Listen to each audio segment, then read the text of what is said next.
Let me ask you something, and I want you to sit with it for a second. Think about the version of you that shows up at work. Now think about the version of you that shows up at Sunday dinner with your family. And now think about who you are when you are completely alone. No phone, no noise, just you. Are those the same person? For most people, the honest answer is no. And that gap, that space between who you perform and who you actually are, that is one of the most important things you will ever pay attention to in your life. Today, we are going to talk about a man who spent his entire career mapping that gap. His name was Carl Jung. He was a Swiss psychiatrist who lived from 1875 to 1961, and his ideas about the human mind were so ahead of their time that we are still catching up to them today. Jung believed that most human suffering, the kind that doesn't have a clean explanation, the restlessness, the emptiness, the feeling that something is just off, even when life looks fine on paper, he believed that most of that suffering comes from one source, living a life that isn't yours. And what he discovered about why that happens, and more importantly, how to change it, is what we are going to dig into right now. Let's start at the beginning.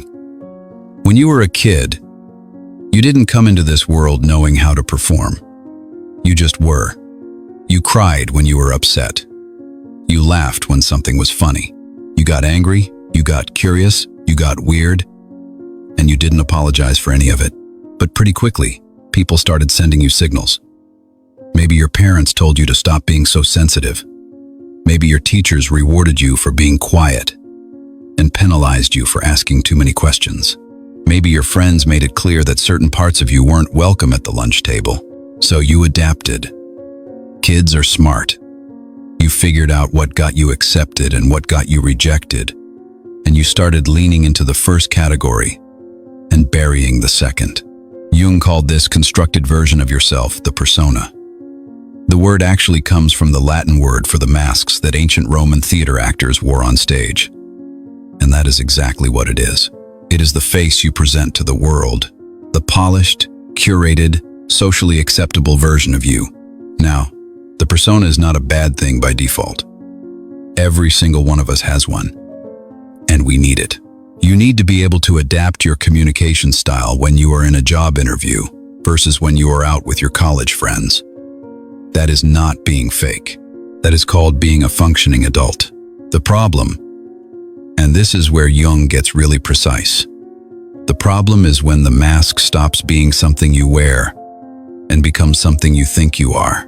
Think about how many choices you make in a given week that are driven by what other people expect of you, rather than what you actually want. How many opinions do you hold back because you don't want to rock the boat? How many dreams have you quietly let go of because they didn't fit the image you've built? How many times have you said you were fine when you were not?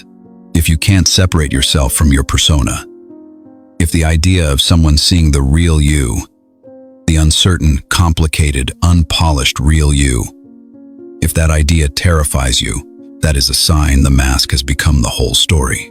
And when the mask is the whole story, Jung said, the soul starts to suffocate. Because here is the thing about personas. They can earn you approval. They can build a career.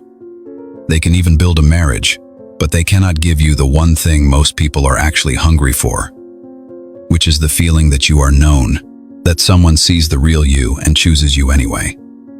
You cannot get that feeling if you never let the real you show up. Now here is where Jung takes us somewhere uncomfortable. All those parts of yourself that you buried to fit in, they did not disappear. They went underground. Jung called this the shadow. The shadow is every impulse, emotion, desire, and trait that you have decided is unacceptable.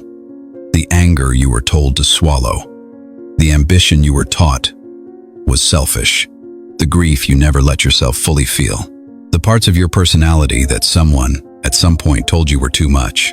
And here is what makes the shadow so fascinating and so dangerous at the same time. You don't have direct access to it. It operates in your blind spot. You don't get a notification that says, hey, your repressed anger is about to run the show. It just runs the show, and you deal with the consequences later. You have seen this happen. Maybe you have lived it. Someone cuts you off in traffic, and your reaction is completely out of proportion to the situation. You are not that upset about the car. You are upset about 15 other things you never dealt with. That is your shadow knocking on the door. Or think about the experience of judging someone else really harshly. Jung had this idea that the things we find most irritating in other people are often the exact things we refuse to acknowledge in ourselves. If someone's arrogance infuriates you, it might be worth asking, is there a part of me that wants to be seen, that wants recognition, that I have convinced myself I am too humble to admit to? The people who push our buttons the hardest are often showing us the mirror we have been avoiding. Now, here is the part that surprises people. The shadow is not purely negative. Yes, it contains the stuff you are ashamed of, but it also contains the stuff that was unfairly shamed. Your creativity, your sexuality, your drive, your anger, which is actually a form of energy that, when used consciously, is incredibly powerful. Your desire to be great at something. A lot of people have buried their most alive qualities right alongside their worst ones, because at some point both got labeled as problems. Jung was insistent about this. You do not become a better person by cutting off your shadow. You become a better person by looking at your shadow honestly and integrating it. That means acknowledging it, understanding where it came from, learning to work with it instead of pretending it isn't there. This process, facing the shadow, is not comfortable, but it is the only way to stop being unconsciously controlled by it. So if the persona is the mask, and the shadow is everything you buried to wear the mask, then who are you when both of those things are accounted for? Jung called this the self, with a capital S, and he spent decades trying to describe something that is genuinely hard to put into words. The self is not your ego. Your ego is the part of you that has an opinion about your haircut and worries about what your coworkers think of you. Your ego is important, but it is not the whole picture.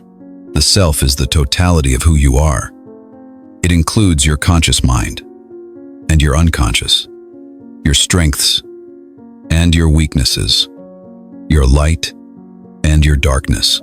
It is the organizing principle at the center of your psyche, the thing that is pulling all the different parts of you toward wholeness, whether you cooperate with that pull or not. Here is a way to think about it. Imagine you are a house. Your ego is the room you spend most of your time in, the living room, the place you show guests. Your persona is the way you decorate that room for company. Your shadow is all the stuff you threw in the basement and locked the door. And yourself is the entire house, including the foundation, the rooms you forgot about, and the ones you have never even opened.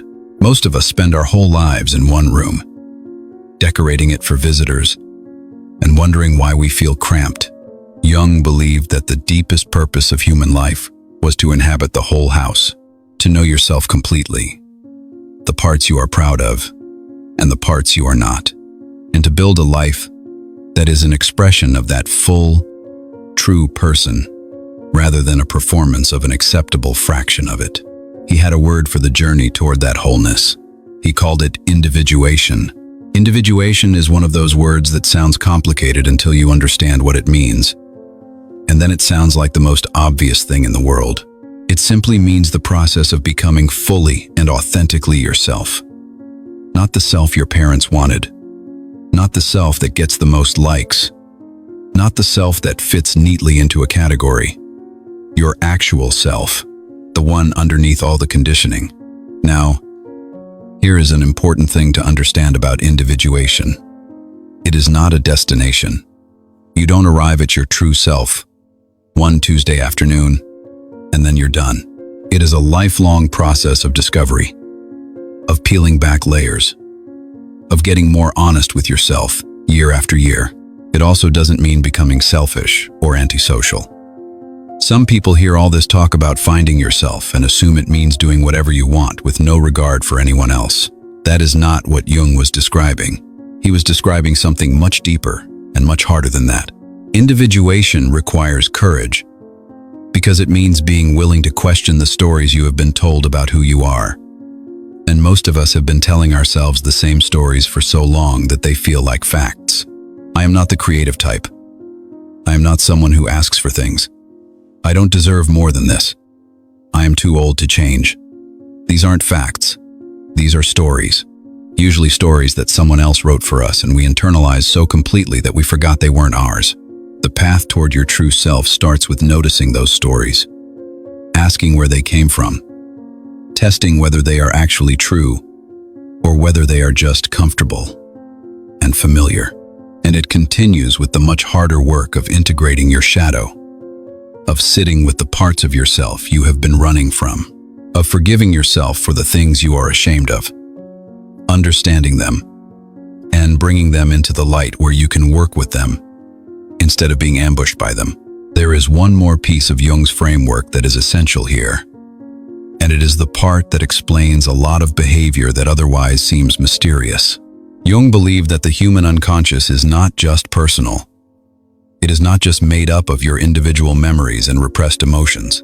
He believed that underneath your personal unconscious there is something he called the collective unconscious, a layer of the psyche that every human being shares, regardless of where or when they were born.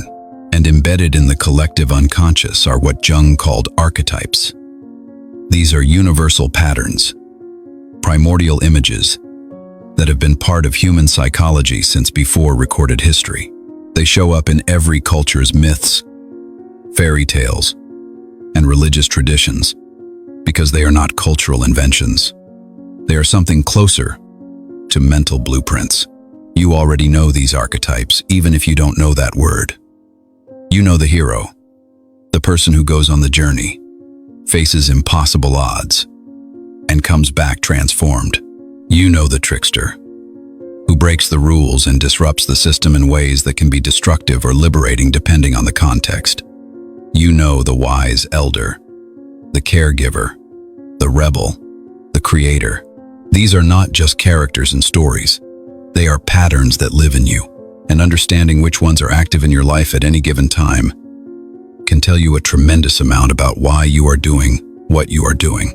For instance, if you are someone who has always felt like you need to be the hero, always achieving, always overcoming, never asking for help, never admitting weakness, that archetype might be one of the strongest forces shaping your life. And there is real power in that pattern. But if you are so identified with the hero that you cannot be vulnerable, cannot rest, cannot let anyone else take care of you, then the archetype is not serving you anymore. It is running you. The same goes for the caregiver archetype. There is profound beauty in a life oriented toward nurturing others. But if you have never stopped to ask whether your own needs matter, if the idea of putting yourself first feels selfish or even shameful, you may be in the grip of an archetypal pattern that is costing you more than you realize. Jung's insight was that these patterns exert tremendous force on our behavior below the level of conscious awareness. They influence who we are attracted to, what careers we pursue, what conflicts we keep recreating, what dreams haunt us at night. Bringing them into awareness does not mean you stop being a hero or a caregiver or a rebel. It means you get to choose how those patterns express themselves, rather than being unconsciously driven by them. Let's be honest about what happens when we don't engage with any of this. When we keep the mask on, leave the shadow locked in the basement, and let the archetypes run unchecked, the cost is not always dramatic. That is part of what makes it so easy to ignore. It shows up as a low-level dissatisfaction that you can't quite name, a sense that you are going through the motions, a feeling that your life is happening to you rather than being lived by you. It shows up in patterns that keep repeating, the same kind of relationship dynamic, over and over, with different people, the same self-sabotage, right at the moment when something good is about to happen, the same argument you keep having with yourself about whether you are enough. It shows up as the gap between the life you are living and the life you can feel calling to you from somewhere you can't quite identify. Jung observed that middle age, what he called the second half of life, is when this reckoning often becomes unavoidable. In the first half of life, most people are busy building a career, a family, a reputation, a social identity. There is enough momentum and distraction that the deeper questions don't break through. But at some point, often around the midpoint of life, the external structures start to feel hollow. The accomplishments that were supposed to bring fulfillment don't quite deliver. The roles that defined you start to feel like constraints. And the questions that were always there, who am I really? What am I actually here for? Those questions get loud. Jung called this the midlife crisis. And he didn't mean it the way we usually use that term. It is not about buying a sports car.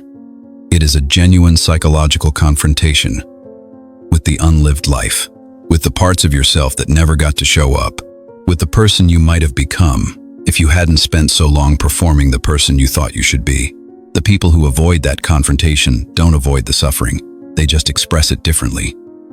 Through bitterness, through control, through a kind of hardening that is really grief in disguise. The people who lean into it, who use that disruption as an invitation to go deeper, they are the ones who come out the other side with something most people never find. A life that actually fits. A sense of self that doesn't depend on external validation. A relationship with themselves that is honest and whole. So what does it feel like, concretely, to be more fully yourself? It feels like fewer performances. You stop spending energy managing how you are perceived by everyone around you. And that energy becomes available for things that actually matter to you. It feels like cleaner relationships.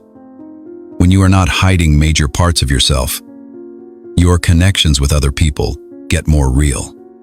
The friendships that survive that shift are the ones worth keeping. It feels like a different relationship to criticism.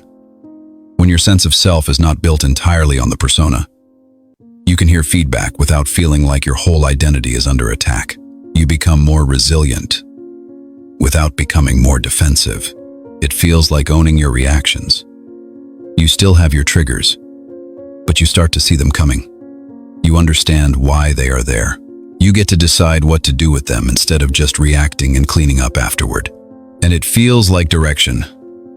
Not necessarily a perfect 5-year plan, but a sense that you know what matters to you, that you are moving towards something that is genuinely yours, not just following a path that someone else laid out and called normal. None of this happens overnight. Jung never promised a shortcut, and anyone selling you one is not actually offering you what Jung was pointing toward. But the first step is available to you right now. It does not require a therapist's office or a meditation retreat in the mountains, though both of those can be useful. It just requires honesty. Honesty about the gap between who you perform and who you actually are. Honesty about the emotions you keep pushing down. Honesty about the stories you are telling yourself that might not be true. Honesty about what you actually want from this life. Underneath all the should and supposed to. That honesty, sustained and practiced, is the beginning of individuation. It is the beginning of the longest and most important journey you will ever take. And the destination is not some perfect, enlightened version of yourself that never struggles and always knows the right thing to do.